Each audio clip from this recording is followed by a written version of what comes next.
هو صيام رمضان ترند؟ يعني اللي هو كله هيصوم فقشطة يلا بينا احنا كمان، ولا هو فرض؟ انا بسأل السؤال ده لاني بشوف ناس كتير يقولك يا عم انا مش بستحمل ما اشربش قهوة او مية او سيجارة مثلا، لازم عشان اعرف اكمل اليوم فمش بصوم. وبشوف ناس مثلا بيشتموا او يبصوا على الناس ويقولوا كلام استغفر الله مش نافع واحنا فاطرين حتى، ويقولك اللهم اني صايم. يا عم انا الحمد لله مش باكل ولا اشرب طول اليوم وصايم، هو ده صيام؟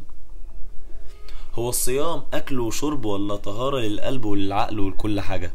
هل اللي بتنزل بلبس مثلا مش مناسب ليها ولا اللي هيشوفها ده صح؟ دي حاجة فيها موضة ولا لا؟ كلنا بنغلط ومحدش فينا ملاك، بس في حاجات بتبقى فيها نسبة استفزاز شوية. رمضان مش ترند ولا حرمان اكل وشرب لمدة 12 ساعة، مش رجيم هو.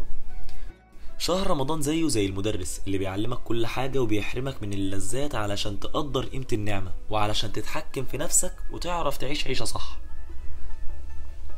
الله يرضى عليكم استغلوه صح عشان ربنا يكرمكم كلكم والله. وبس كده، كل يوم نصيحة من اخواتك ليك، ما تنساش تشترك في القناة علشان تشوف كل جديد، وقولوا نصايحكم في الكومنتات ان الكل يستفاد، احنا واللي بيشوف، ويبعت الفيديو لحد عارف ان هو هيفيده. رمضان كريم وكل سنة وانتم طيبين.